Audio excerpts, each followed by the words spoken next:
Welcome, I'm Anutama, and today we're making an easy hard cheese.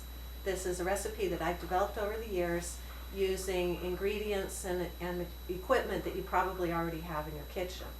Today I'm going to be making a 20-pound cheese because I have a lot of milk.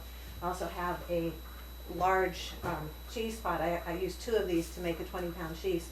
Most people will probably end up adjusting the recipe for about a 4-gallon pot, and I'll be explaining how to do that in the video. The cheese press ends up being a colander you can use, and then you'll have to put some weights on top of it. I use my husband's his weight set for that. And you may have to buy a piece of muslin if you don't have it already. Cotton muslin works really well. And then you just simply put the colander into the container to catch the whey. The only thing you may have to buy special is rennet, and I use vegetarian rennet that I do get online. All right, I hope you enjoy this.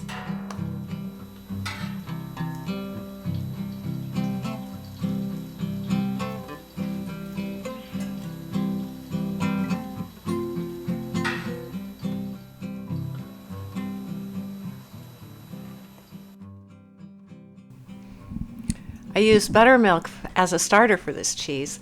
You can just buy cultured buttermilk at the store, and if you're doing a 4-gallon pot, add about a 1/4 cup of cultured buttermilk.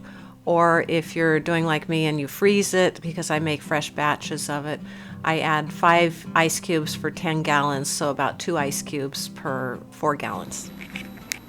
As the cubes are melting, I'm heating up the milk. It will be heated to 87 degrees. Let the starter ripen in the milk, in the 87-degree milk, for at least about 20 minutes, and then it's time to add the rennet. I use a vegetarian rennet that I get online, and I will have a link below of where I get that.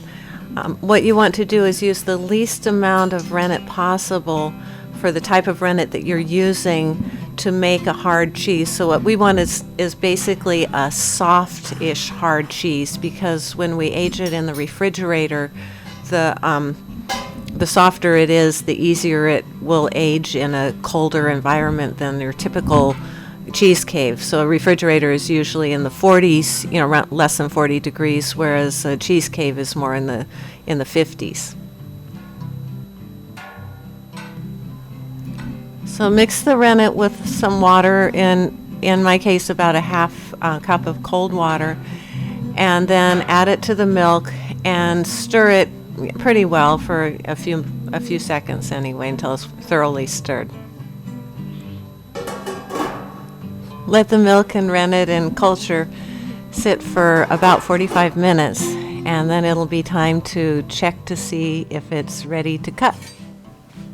After about 45 minutes, check to see if we have a clean break. I like to put in a knife at about a 30-degree angle and then pull it up, and you can see how the blob breaks. In this case, you can see it's not a very even looking, so I'm going to leave it for another 5 minutes or so. The last one wasn't quite ready, so here we are 5 minutes later, and you can see it's a much cleaner. When I put the knife in, it comes out much cleaner. It's ready to cut.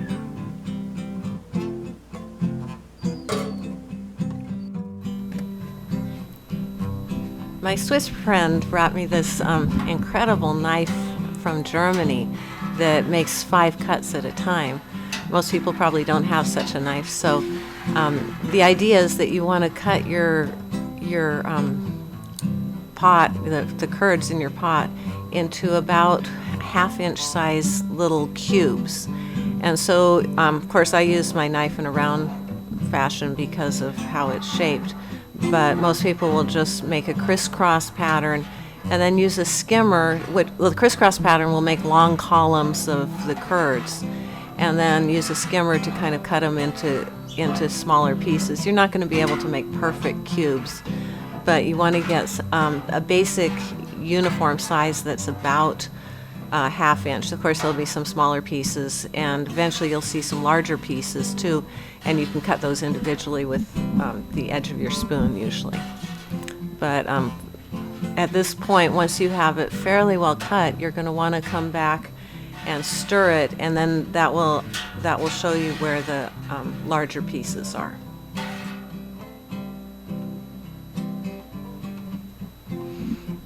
After I've done the initial cut, I like to stir it gently, trying to bring up big pieces that may have gotten missed in the bottom. And then at that point, I'll put the knife in and cut through a few more times until most of the large pieces have been cut into pieces that are about a 1/2 inch in size.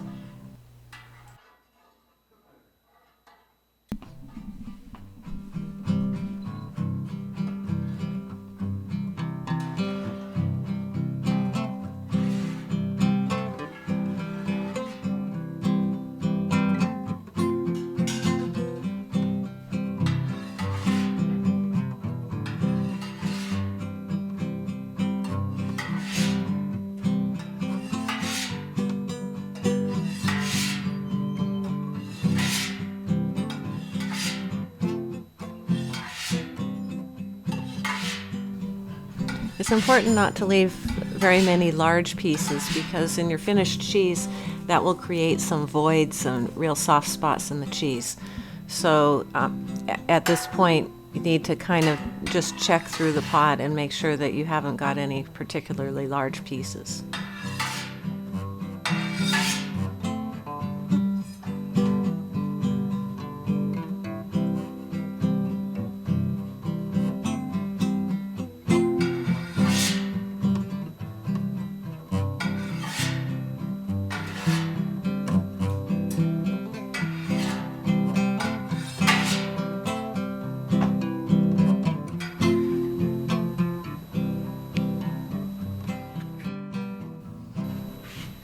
Now it's time to cook the curds. I put my large pot on a very low setting. We want to heat it up from the 87 degrees. It may have gone down to 86 over the time that it's been sitting, but the large amount of liquid in the pot will keep it from cooling too quickly. So we want to heat it up to about 95 degrees over the course of a 1/2 hour.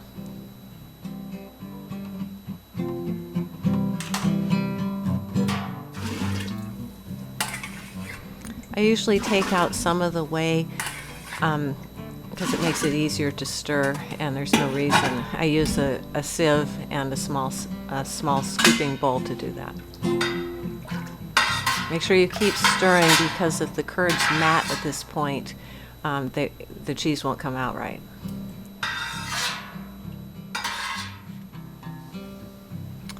So we're now at 95 degrees, and we're going to let the curds kind of settle down to the bottom now and just let them sit for a bit.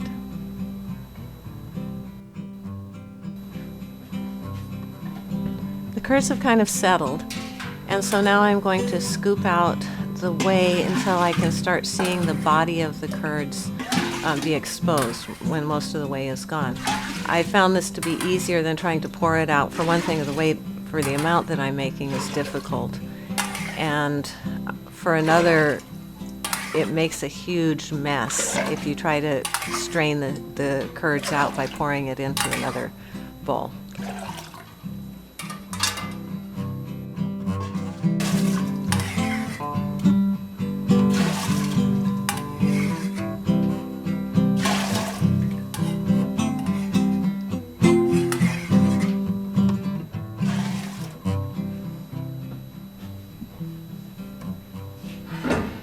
When the top of the curds are exposed and there's not that much whey left, at that point it'll form a big blob, and you can indeed pour it into another container.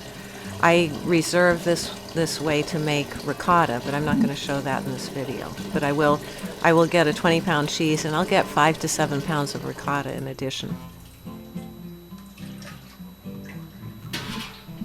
Because I'm doing 2 10-gallon pots, at this point I combine the curd from one pot into the other, and then I'll start pouring the empty pot. I'll start pouring whey into that so that I can make the ricotta.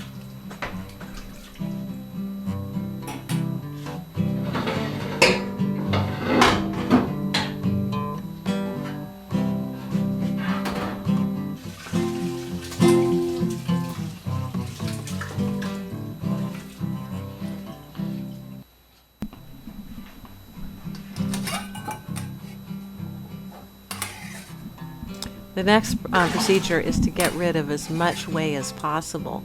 As you expose the big blob of curds by dipping out the whey, it actually causes the curds to release more and more whey. So what you do then is you take a long knife and you make like 1-inch long slashes into the curd, and that helps it release more whey. As the whey gets released over the course of the next half hour or so, I start dipping off the whey that starts draining from the curd mass.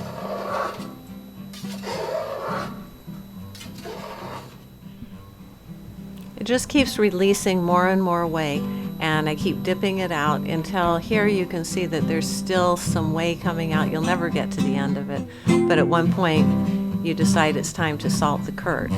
So for my 10 gallons of curd for my 20 gallons of milk, I use 1 cup of salt.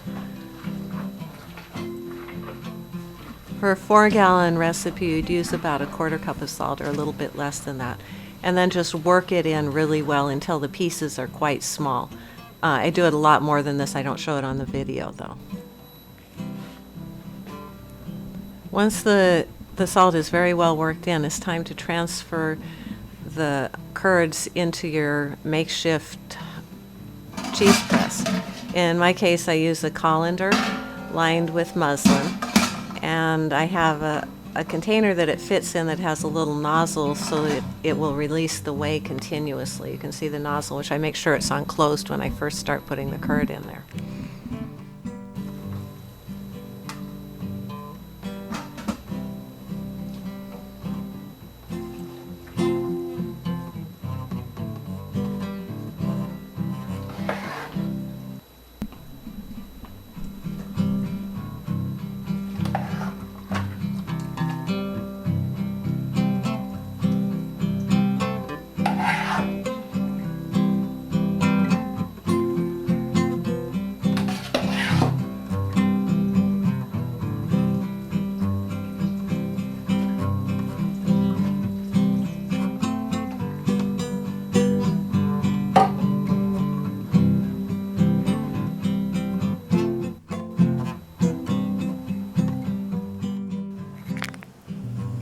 I draw the muslin up over the curds, and I'll put a wooden follower, and I'll start with 10 pounds of weight and gradually work up over the course of 5 or 6 hours to 50 pounds of weight.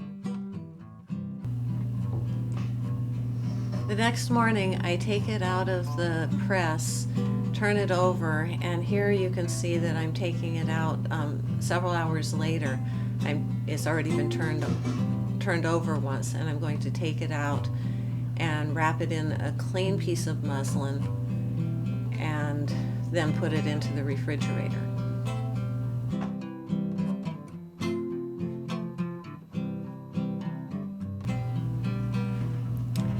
So while it's in the refrigerator, you really need to turn it over every day for the first few days and make sure that the muslin stays dry. It'll gradually start to develop a yellow kind of rind.